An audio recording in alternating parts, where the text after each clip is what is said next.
دروازہ کھلا اور سیدنا عمر رضی اللہ تعالیٰ عنہ اندر داخل ہوئے۔ دیگر صحابہ کرام اور سیدنا حمزہ رضی اللہ تعالیٰ عنہ چوکنا تھے۔ وہ ان کے کسی بھی حملے کا فوری جواب دینے کے لیے تیار تھے۔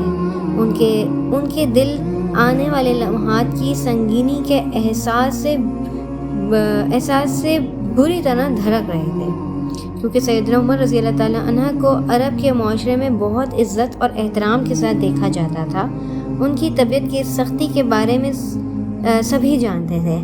ان کی شہزوری بھی کسی سے ڈھکی چھپی نہیں تھی۔ ان کے اندر داخل ہوتے ہی آپ صلی اللہ علیہ وآلہ وسلم اپنی جگہ سے اٹھے اور ان کی طرف بڑھے۔ ان کی چادر کو پکڑ کر زور سے کھینچا اور فرمایا، خطاب کے بیٹے، تم کس ارادے سے آئے ہو؟ سیدنا عمر رضی اللہ تعالیٰ عنہ کا دل تو پہلے ہی نرم ہو چکا تھا۔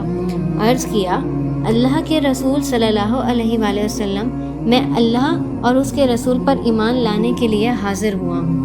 یہ سن کر دار ارقم میں موجود تمام صحابہ کرام نے اس زور سے نعرہ تکبیر بلند کیا کہ وادی تکبیر کے نعرے سے گونج اٹھی۔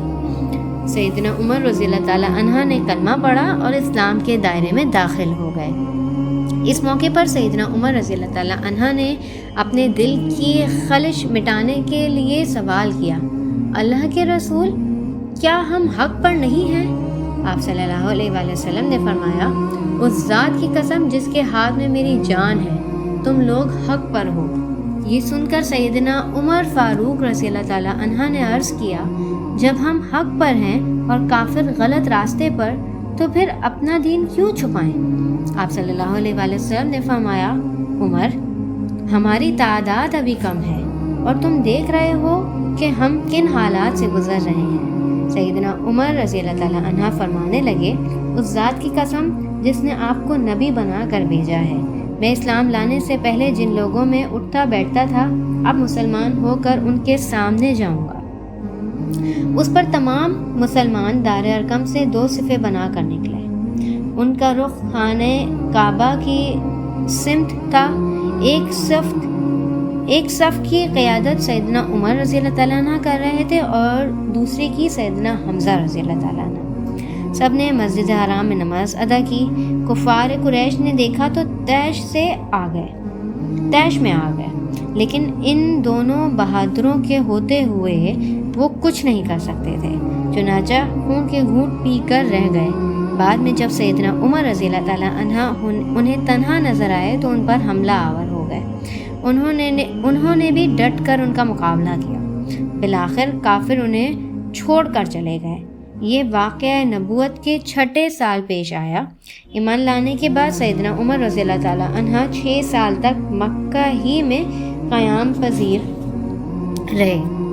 پھر جب دوسرے مسلمانوں کے ساتھ مدینے کی طرف ہجرت کی تو کفار کو اعلانیہ کہا، میں آج مکے سے جا رہا ہوں، کسی میں ہمت ہے تو مجھے روک کر دکھائے۔ لیکن کون تھا جو انہیں روکنے کی جرت کرتا؟ لوگوں کی نظروں کے سامنے ان کے غرور کے بت پاش کر کے سیدنا عمر رضی اللہ تعالیٰ عنہ مکہ سے مدینے کی طرف چل دیے۔ ہجرت کا یہ سفر بستی قبا پر ختم ہوا۔ قبا مدینے سے تقریباً 4 کلومیٹر کے فاصلے پر واقع ہے۔ سیدنا عمر رضی اللہ تعالیٰ عنہ کو وہاں آپ صلی اللہ علیہ وسلم کا انتظار تھا۔ وہ آپ کی ہمراہی میں مدینے میں داخل ہونا چاہتے تھے۔ بالآخر انتظار کی گھڑیاں ختم ہو گئیں۔ عرب کے چاند نبی کریم صلی اللہ علیہ وآلہ وسلم سیدنا ابو بکر صدیق رضی اللہ تعالیٰ عنہ کے ہمراہ تشریف لے گئے اور قبا میں کچھ عرصہ قیام کیا۔ اس مقام پر مسجد قبا کی تعمیر ہوئی۔ جب سب مسلمان قبا میں پہنچے تو مدینے کا رخ کیا گیا۔ مدینے میں نبی کریم صلی اللہ علیہ وآلہ وسلم نے مہاجرین اور انصار میں بھائی چارے کا رشتہ قائم کروایا تو سیدنا عمر رضی اللہ تعالیٰ عنہ کو اتبان بن مالک رضی اللہ تعالیٰ عنہ کا بھائی بنایا۔ انہوں نے اپنا نصف مکان ان کے حوالے کر دیا۔ ایک صحابی سیدنا عبداللہ بن زید رضی اللہ تعالیٰ عنہ نے خواب میں اذان کے الفاظ سنے۔ انہوں نے یہ الفاظ نبی کریم صلی اللہ علیہ وآلہ وسلم کو سنائے تو آپ صلی اللہ علیہ وسلم نے سیدنا بلال رضی اللہ تعالیٰ عنہ کو حکم دیا کہ اذان کہیں۔ سیدنا بلال رضی اللہ تعالیٰ عنہ جو ہی اذان شروع کی، سیدنا عمر فاروق رضی اللہ تعالیٰ عنہ آپ صلی اللہ علیہ وسلم کی خدمت میں حاضر ہوئے اور بولے، اللہ کے رسول صلی اللہ علیہ وآلہ وسلم، اس ذات کی قسم جس نے آپ کو نبی بنا کر بھیجا ہے، میں نے بھی بالکل یہی الفاظ خواب میں سنے تھے۔ یہ سن کر نبی کریم صلی اللہ علیہ وآلہ وسلم نے خوشی اور مسرت کا اظہار کیا، چنانچہ اذان کے وہ الفاظ ہمیشہ کے لیے مقرر فرما دیے گئے۔ ہجرت کی دوسرے سال جنگ بدر ہوئی۔ سیدنا عمر فاروق رضی اللہ تعالیٰ عنہ بھی اس جنگ میں شریک ہوئے اور انہوں نے ایک نامور بہادر عاص بن ہشام کو قتل کیا۔ یہ ان کے سگے ماموں لگتے تھے۔ اس جنگ میں مسلمانوں کو فتح حاصل ہوئی، 70 قیدی ان کے ہاتھ لگے۔ نبی کریم صلی اللہ علیہ وآلہ وسلم نے صحابہ کرام سے مشورہ فرمایا کہ ان قیدیوں سے کیسا معاملہ کرنا چاہیے۔ سیدنا ابو بکر صدیق رضی اللہ تعالیٰ عنہ نے فدیہ لے کر چھوڑنے کی رائے دی۔ یہ قیدی وہ تھے جو اسلام اور مسلمانوں کو مٹانے کے لیے آئے تھے۔ شرک کے اندھیروں میں ڈوبے یہ لوگ ہر صورت میں مسلمانوں کو ختم کر دینا چاہتے تھے۔ اپنی تلواروں کے زور پر ان کے سینوں سے ایمان کا نور نکال پھینکنا چاہتے تھے۔ اسی بنا پر سیدنا عمر فاروق رضی اللہ تعالیٰ عنہ نے مشورہ دیا، اللہ کے رسول، یہ کفر کے سردار اور امراء ہیں، آپ ہمیں حکم دیں ہم اپنے ہاتھوں سے اپنوں کی گردنیں اڑا دیں۔ مالک کائنات نے عرش بری پر سیدنا عمر رضی اللہ تعالیٰ عنہ کی رائے کو پسند فرمایا، لیکن نبی کریم صلی اللہ علیہ وآلہ وسلم نے اپنی نرم مزاجی کی بنا پر سیدنا ابو بکر صدیق رضی اللہ تعالیٰ عنہ کے مشورے کو پسند فرمایا، جس پر اللہ تعالیٰ نے بعد میں تنبیہ فرمائی۔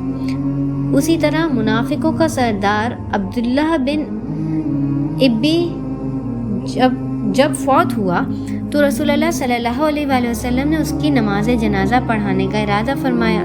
سیدنا عمر رضی اللہ تعالیٰ عنہ نے عرض کیا، اللہ کے رسول، اس نے فلاں موقع پر ہمارے ساتھ یہ کیا تھا، آپ پھر بھی اس کی نماز جنازہ پڑھانے کے لیے تیار ہیں؟ آپ صلی اللہ علیہ وسلم نے اس کے باوجود نماز جنازہ پڑھا دی، جس پر اللہ تعالیٰ نے قرآن مجید میں یہ حکم اتار دیا کہ ان میں سے کوئی مر جائے تو آپ اس کے جنازے کی ہرگز نماز نہ پڑھائیں اور نہ ہی اس کی قبر پر کھڑے ہوں۔ اس کے علاوہ بھی کئی موقع پر اللہ تعالیٰ نے ان کی موافقت میں آیات اتاری۔ مثلا سیدنا عمر رضی اللہ تعالیٰ عنہ نے خواہش ظاہر کی کہ مقام ابراہیم کو نماز کے لیے مصلی بنا لیں۔ اللہ تعالیٰ نے قرآن کی یہ آیت نازل فرما دی کہ اور تم مقام ابراہیم کو نماز کی جگہ بنا لو۔ سیدنا عمر رضی اللہ تعالیٰ عنہ فطری طور پر بہت دلیر تھے۔ مشرکوں سے ڈرنا، ان کے سامنے جھکنا انہیں کسی بھی صورت میں گوارا نہیں تھا۔ اس لیے صلح حدیبیہ کے موقع پر انہوں نے رسول اللہ صلی اللہ علیہ وآلہ وسلم سے عرض کیا، اللہ کے رسول صلی اللہ علیہ وآلہ وسلم، کیا آپ اللہ کے سچے نبی نہیں ہیں؟ آپ صلی اللہ علیہ وآلہ وسلم نے ارشاد کیا، یقیناً میں اللہ کا سچا نبی ہوں۔ سیدنا عمر رضی اللہ تعالیٰ عنہ نے پھر عرض کیا، کیا ہم حق پر اور ہمارا دشمن باطل پر نہیں ہیں؟ آپ صلی اللہ علیہ وسلم نے فرمایا، ہاں، ہم حق پر اور ہمارا دشمن باطل پر ہے۔ تب سیدنا عمر رضی اللہ تعالیٰ عنہ نے کہا، اللہ کے رسول صلی اللہ علیہ وآلہ وسلم، جب ہم حق پر اور ہمارا دشمن باطل پر ہے، پھر دب کر صلح کیوں کریں؟ آپ صلی اللہ علیہ وآلہ وسلم نے فرمایا، میں اللہ کا رسول ہوں، اللہ کے حکم کے خلاف نہیں کرتا، وہی میرا مددگار ہے۔ سیدنا عمر رضی اللہ تعالیٰ عنہ پھر سیدنا ابو بکر رضی اللہ تعالیٰ عنہ کے پاس گئے اور ان سے بھی یہی بات کہی، انہوں نے بھی وہی جواب دیا۔ نبی کریم صلی اللہ علیہ وآلہ وسلم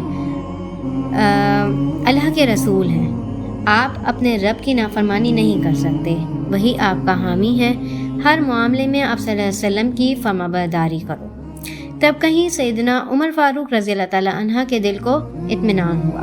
واپسی میں سورہ فتح نازل ہوئی جو مومنوں کے دلوں کو سکون بخشنے کے لیے کافی تھی۔ سیدنا عمر رضی اللہ تعالیٰ عنہ نے صلح حدیبیہ کے موقع پر اپنے جن جذبات کا اظہار کیا تھا، معاذ اللہ ان کا مطلب کسی شک یا وسوسے کا اظہار نہیں تھا، بلکہ وہ چونکہ فطری طور پر بہادر اور جرأت مند آدمی تھے، اسی لیے چاہتے تھے کہ کافروں سے دب کر بات نہ کی جائے۔ بعد میں انہیں پوری زندگی اس بات پر افسوس رہا۔ اپنی اس غلطی کے کفارے کے لیے انہوں نے بہت سے روزے رکھے، کئی غلام آزاد کیے اور نفل نمازیں ادا کیں۔